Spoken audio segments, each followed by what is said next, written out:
আপনি কি জানেন পৃথিবীতে এই পৃথিবীতে সবচেয়ে দামি জিনিস কি?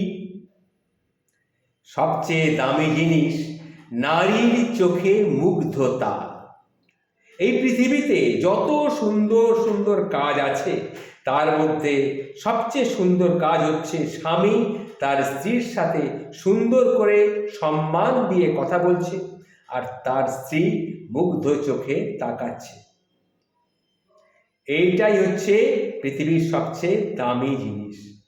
পুরুষেরা সহজেই মুগ্ধ হয়, আর নারীকে শাড়িতে দেখলে বেশি মুগ্ধ হয়, টিপ পরা দেখলে মুগ্ধ হয়, খোঁপার ফুলে মুগ্ধ হয়, হাতের চুড়ি কিংবা নুপুরের শব্দে মুগ্ধ হয়, হাসিতে মুগ্ধ হয়, রূপে মুগ্ধ হয়, গুণে মুগ্ধ হয়। হয়তো নারীকে পাঠানোই হয় এইভাবে যাতে তারা অন্যকে মুগ্ধ করতে পারে। কিন্তু নারী মুগ্ধ হয় কিসে? নারী মুগ্ধ হয় ব্যবহারে, সুন্দর ব্যবহারে। আমাদের দেশে এখনো ভালোবাসা আর ভালো ব্যবহার এই যে পার্থক্য, এটা জানে না অনেক পুরুষ। ভালোবাসা আর সম্মানের পার্থক্য অনেকেই জানে না।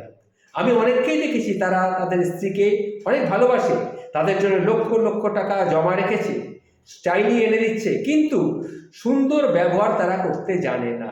এই জিনিসটা আমার খুবই কষ্টদায়ক বলে মনে হয়।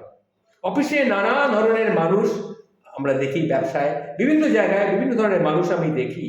সেদিন মাথা নিচু করে একটা কাজ করছিলাম, একজন লোক এসে বলল তার স্ত্রীর সাথে যে সে যে তাকে টেনে তার স্ত্রীর সাথে কথা বলল। আমি মাথা তুলে বাধ্য হলাম, মনে হলো যেন কোনো সম্মানিত ব্যক্তির সাথে কথা বলছি।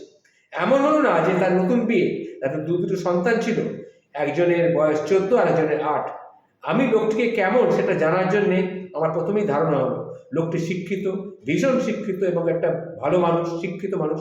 শুধু শিক্ষিত না, আবার স্বশিক্ষিত। আমি স্ত্রীর চোখে যে মুগ্ধতা আমি দেখেছি তাতে মনে হলো যেন তারা সদ্য প্রেমে পড়েছে, একজন কিশোর একজন কিশোরী। দুজন 40-45 বছরের বয়সের কাছাকাছি, দুজনেরই বয়স, কিন্তু একে অপরকে কিভাবে সম্মান দিয়ে কথা বলছে। আমার মনে হয় পৃথিবীতে এমন সুন্দর দৃশ্য খুব কমই ঘটে থাকে। তাই বলি, নারীর মুগ্ধতা পুরুষের ব্যবহারে। নমস্কার, ভালো থাকবেন।